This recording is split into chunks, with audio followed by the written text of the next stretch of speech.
त्रिदेशीय संधि। त्रिदेशीय संधि जैसा कि हमको नाम से स्पष्ट समझ में आ रहा है, 3 देशों के मध्य होने वाली संधि।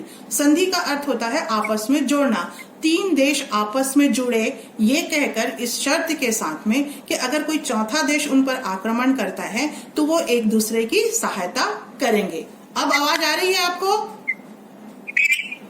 जी मैम। हाँ चलिए ठीक है। सन 1882 में जर्मनी, ऑस्ट्रिया और इटली के बीच में संधि हुई। किसके किसके बीच में? इटली, जर्मनी और ऑस्ट्रिया के बीच में। क्या किया उन्होंने कि अगर कोई भी देश, फ्रांस का रूस द्वारा आक्रमण किया जाता है तो बाकी 2 देश युद्ध में उतरकर उसकी सहायता करेंगे।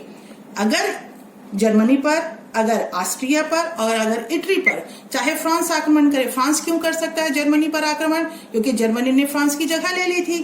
ठीक है। रूस भी आक्रमण कर सकता है क्योंकि रूस का पोलैंड भी गया हुआ था। तो यहाँ पर अगर जर्मनी, ऑस्ट्रिया और इटली में, तीनों देशों पर, फ्रांस हो चाहे रूस हो, यदि किसी भी कारण से वो युद्ध करते हैं या आक्रमण करते हैं तो बाकी 2 देश क्या होंगे? उसकी सहायता करेंगे। और इस संधि को क्या कहा गया? त्रिदेशीय संधि। किसके किसके बीच में हुए? जर्मनी, ऑस्ट्रिया और इटली के बीच में। किसके विरुद्ध हुई? तो फ्रांस और रूस के विरुद्ध। क्लियर समझ में आ रहा है बेटा? हेलो, आवाज आ रही है आपको? मैम आ रही है ना? चलो अब हम इसमें त्रिदेशीय संधि के बाद में आता है नौसैनिक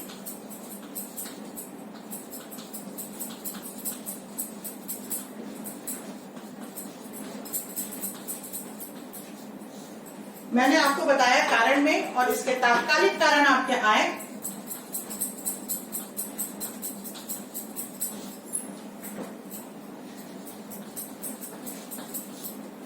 तात्कालिक कारण था ऑस्ट्रिया के राजकुमार की हत्या।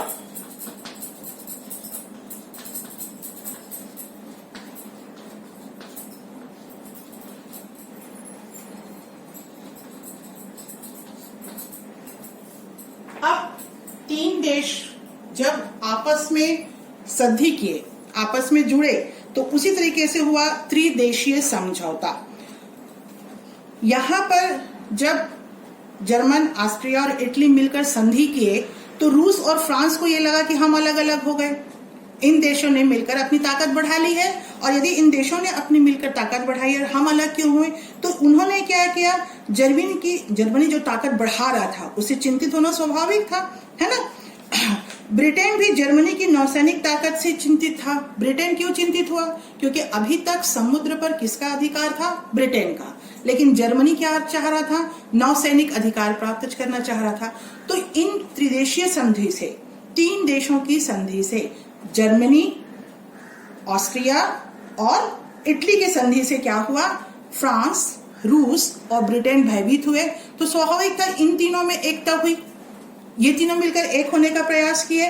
ब्रिटेन भी नौसैनिक ताकत से चिंतित था, अतः ब्रिटेन, रूस और फ्रांस से मिलकर एक समझौता किया 1907 में, इस शर्त पर कि किसी एक ने भी आक्रमण करे तो वो दूसरी तरफ एक दूसरे की मदद करेंगे। आप देखिए, एक तरफ जर्मनी, ऑस्ट्रिया और इटली, ठीक है, ये मिलकर के आपस में एक संधि किए कि अगर तीनों देशों पर, चाहे फ्रांस हो चाहे रूस हो, आक्रमण करे तो वो एक दूसरे की सहायता करेंगे।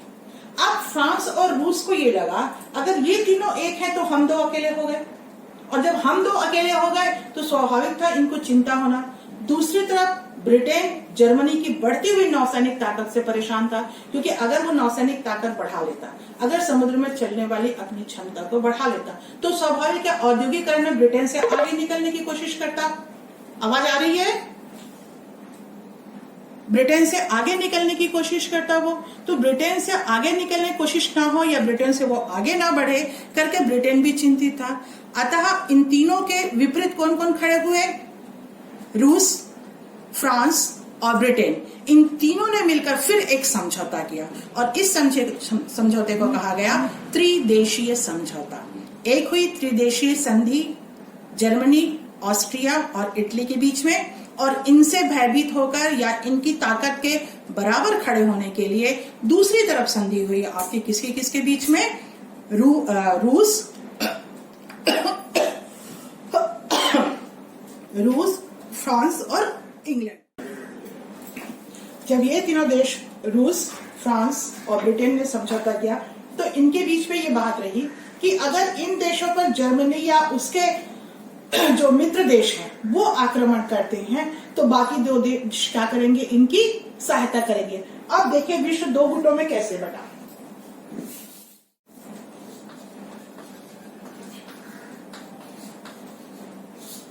त्रिदेशीय संधि किनके बीच में हुई? Germany plus Austria plus Italy, ये तीन देश मिले, इनका एक पक्ष हुआ। ठीक है, जर्मनी, ऑस्ट्रिया और इटली मिलकर एक पक्ष बनाए और इनने आपस में कहा किसी एक पर भी यदि रूस या फिर फ्रांस हमला करता है तो ये लोग उसकी सहायता करेंगे। यदि जर्मनी पर आक्रमण होता है तो ऑस्ट्रिया और इटली आएंगे, अगर ऑस्ट्रिया पर आक्रमण होता है तो जर्मनी और इटली आएंगे, यदि इटली पर आक्रमण होता है तो जर्मनी और ऑस्ट्रिया आएंगे।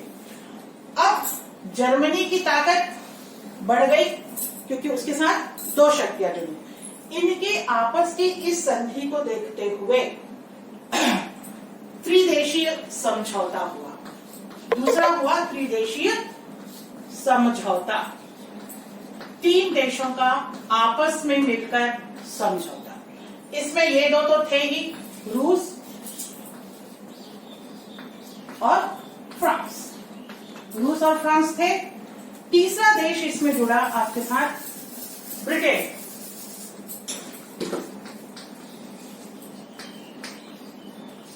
आपके दिमाग में एक सवाल जरूर आएगा कि रूस और फ्रांस के साथ तो ये हुआ क्योंकि फ्रांस की जमीन जर्मनी ने हथियाई थी तो ये भाग लिया, इनकी आपस में दुश्मनी थी। पोलैंड हथियाया था, रूस के साथ दुश्मनी थी। इंग्लैंड क्यों आया?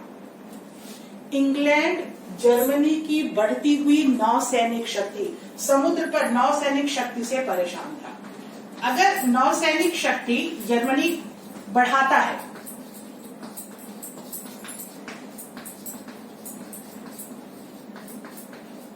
अगर जर्मनी ब्रिटेन की तरह नौसैनिक शक्ति बढ़ाता है तो क्या करेगा? नए उपनिवेश खोजेगा। नए उपनिवेश खोजेगा काहे के लिए? संसाधनों की प्राप्ति के लिए। किसी भी देश को अपने गुलाम बनाएगा और वहां पर क्या करेगा? वहां से संसाधन लाएगा, ले जाएगा। लाने ले जाने के लिए कौन सा साधन उपयोग होगा आपका? समुद्री मार्ग। समुद्री मार्ग में ताकत कब रहेगा? जब नौसैनिक शक्ति अलग होगी। तो जर्मनी के दिमाग में ये था कि मुझे अगर ब्रिटेन की बराबरी करना है तो मुझे अपनी नौसैनिक ताकत बढ़ानी पड़ेगी। इस वजह से ब्रिटेन के साथ जर्मनी की दुश्मनी थी। तो इन देशों ने, रूस, फ्रांस और ब्रिटेन ने आपस में मिलकर किया एक समझौता जिसे कहा गया त्रिदेशीय समझौता। क्या कहते हैं उसे? त्रिदेशीय समझौता। अब इस समझौते में वही शर्तें थी जो इस संधि में थी। इन तीनों देशों ने मिलकर यह तय किया कि यदि रूस पर आक्रमण होता है तो फ्रांस और ब्रिटेन उसकी सहायता करेंगे, यदि फ्रांस पर आक्रमण होता है तो रूस और ब्रिटेन उसकी सहायता करेंगे, यदि ब्रिटेन पर आक्रमण होता है तो रूस और फ्रांस उसकी सहायता करेंगे। बढ़ती हुई ये भयभीत होने की ताकत, जब ताकत बढ़ रही थी जर्मनी की, तो हर कोई अपने हित और अपनी राष्ट्रीयता के लिए एक अलग अलग भागों में बढ़ रहा था। इसके अलावा जर्मनी ने तुर्की साम्राज्य से एक समझौता किया। अगर जर्मनी या ऑस्ट्रिया के विरुद्ध रूस उतरेगा तो तुर्की जर्मनी का साथ दे। दूसरी ओर रूस ने सर्बिया से समझौता कर रखा था कि अगर ऑस्ट्रिया उस पर हमला करे तो वो सर्बिया की सहायता करेगा। अब यहाँ पर देखिए, जर्मनी ने एक और दांव खेला। जर्मनी ने क्या किया? तुर्की साम्राज्य से समझौता कर लिया। किससे समझौता किया? तुर्की साम्राज्य से। जब तुर्की साम्राज्य से समझौता किया, मतलब क्या हुआ? इनकी ताकत बढ़ गई। ऐसी स्थिति में यहां पर इन्होंने क्या किया? सर्बिया से समझौता किया। ठीक है, किससे समझौता किया है? वो सर्बिया से समझौता कर रखा। ऑस्ट्रिया यदि उस पर हमला करे, ऑस्ट्रिया सर्बिया, क्योंकि सर्बिया का राजकुमार को मारा था, अगर ऑस्ट्रिया सर्बिया पर आक्रमण करता है तो रूस, फ्रांस और ब्रिटेन उसकी सहायता करेंगे। समझौते लगातार बढ़ते चले गए और यहाँ पर ये इस प्रकार हम देखते हैं कि सारा समझौते की एक जटिल जाल, सारे विश्व के देश जो थे वो एक दूसरे के साथ समझौता कर रहे थे, एक दूसरे के साथ में गठबंधन कर रहे थे कि अगर मैं कमजोर हूं तो मेरी सहायता को 4 आदमी खड़े हो जाएं। हर छोटा देश अपने साथ में बड़े देश को जोड़ रहा था।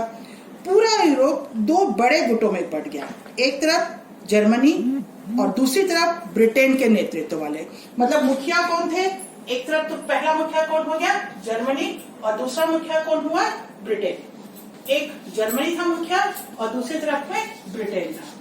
ताकत किसकी ज्यादा थी? ब्रिटेन की। आगे बढ़ना कौन चाहता था? जर्मनी। 2 पक्ष थे, विश्व 2 गुटों में बटा।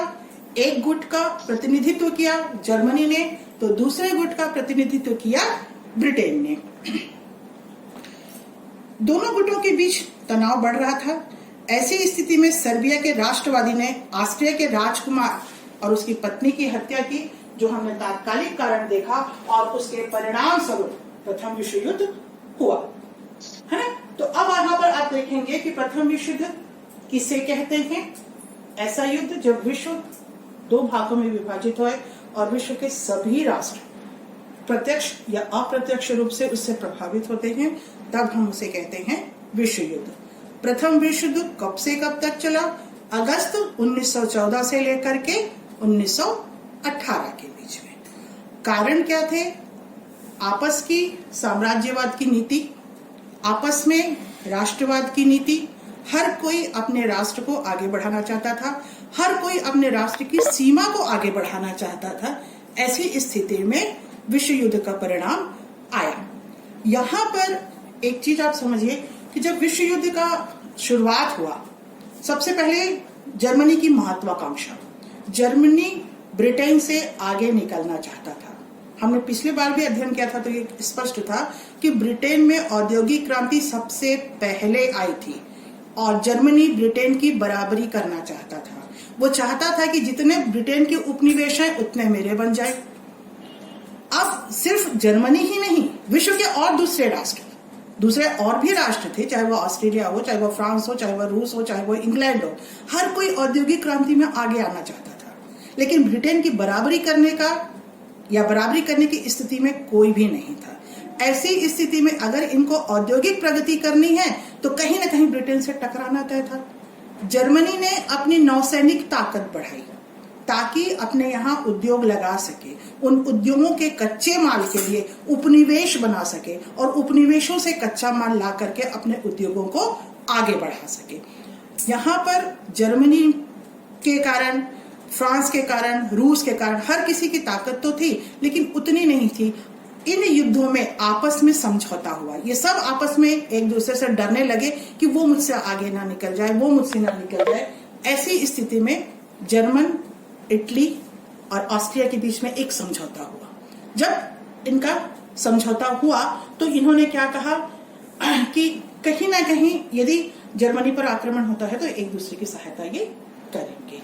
उसी प्रकार से रूस, फ्रांस और ब्रिटेन को तकलीफ हुई कि अगर ये एक हो गए तो कहीं ना कहीं हमारी भी चिंता है। तो इन तीनों ने मिलकर क्या किया? त्रिदेशीय समझौता।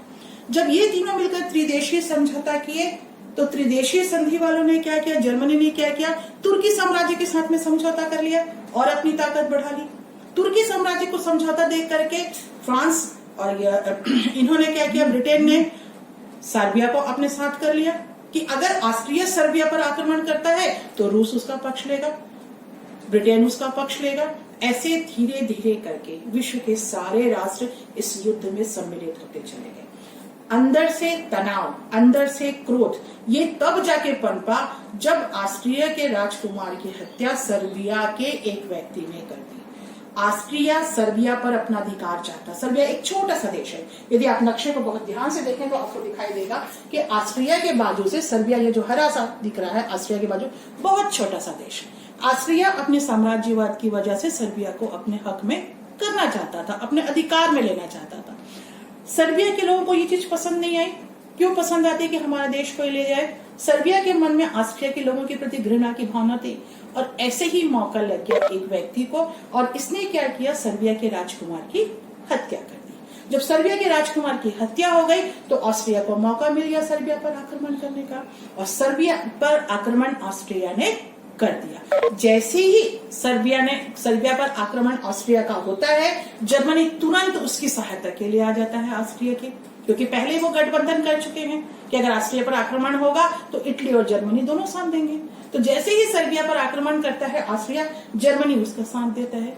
ऐसी स्थिति में सर्बिया का सहायता देने के लिए रूस आ जाता है, सर्बिया की सहायता देने के लिए फ्रांस आ जाता है। तो यहाँ पर धीरे धीरे करके स्विट्जरलैंड एक ऐसा देश था यूरोप का जिसने प्रथम विश्व युद्ध में भाग नहीं लिया था। इसके अलावा हर देश ने, चाहे प्रत्यक्ष हो चाहे अप्रत्यक्ष हो, उसमें सम्मिलित हुआ, चाहे उपनिवेशों के रूप में हो, क्योंकि एशिया महाद्वीप ने सीधा साथ नहीं दिया, लेकिन उपनिवेश होने की वजह से हमने इंग्लैंड का साथ दिया, प्रथम विश्व युद्ध में भी दिया, द्वितीय विश्व युद्ध में दिया। अभी आप प्रथम विश्व देख रहे हैं, जैसे जैसे हम लेसन में आगे बढ़ेंगे आपके सामने द्वितीय विश्व युद्ध की बातें भी आएंगी। तो आपको कुछ चीजें बिल्कुल क्लियर है कॉन्सेप्ट कि कब से कब तक हुआ, अगस्त 1914 से लेकर के 1918 तक। कौन कौन प्रतिनिधित्व किया? दो पक्ष था, एक पक्ष में प्रतिनिधित्व किया जर्मनी ने, दूसरे पक्ष में प्रतिनिधित्व किया ब्रिटेन ने। कारण क्या था? बढ़ती हुई महत्वाकांक्षा। जर्मनी विश्व का एक शक्तिशाली राज्य बनना चाहता था।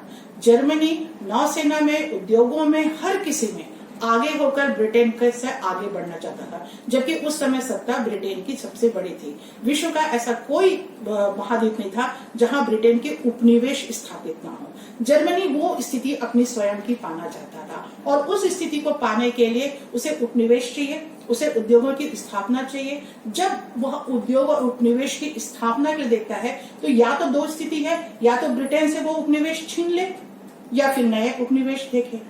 अगर ब्रिटेन से उपनिवेश छीनना इतना आसान नहीं था, लेकिन फिर भी उसने प्रयास किया। दूसरा था नए उपनिवेश, तो कहीं न कहीं अपनी सैनिक ताकत बढ़ाता, नौसैनिक ताकत, क्योंकि उस समय समुद्री मार्ग ही एक ऐसा मार्ग था जिसके द्वारा एक द्वीप से दूसरे द्वीप पर आ जा सकते थे, एक महाद्वीप से दूसरे महाद्वीप पर जा सकते थे। तो यहाँ पर नौसैनिक ताकत जैसे ही बढ़ाने लगा जर्मनी, तो ब्रिटेन को चिंता हुई। यहाँ पर ब्रिटेन चिंतित हुआ। ब्रिटेन ने किससे संधि कर ली? रूस और फ्रांस के साथ, क्योंकि रूस और फ्रांस किसके अगेंस्ट खड़े थे, किसके विपरीत खड़े हुए थे? जर्मनी के विपरीत। तो यहाँ पर आज प्रथम विश्व युद्ध की वो परिस्थितियां जो कि आपके सामने आई, मेरे ख्याल से जहां तक आपको स्पष्ट होगा। अगर किसी प्रकार से कोई भी प्रश्न इतने समझाए कर आपको आता है तो आप बेशक मुझसे पूछ सकते हैं। आपको गृह कार्य मैं लिखित में दूंगी आपके रूप में, और मुझे वो गृह कार्य चाहिए ताकि समझ में आए कि आपने जो पढ़ा, आपने जो देखा, वो समझा या नहीं समझा। ठीक है।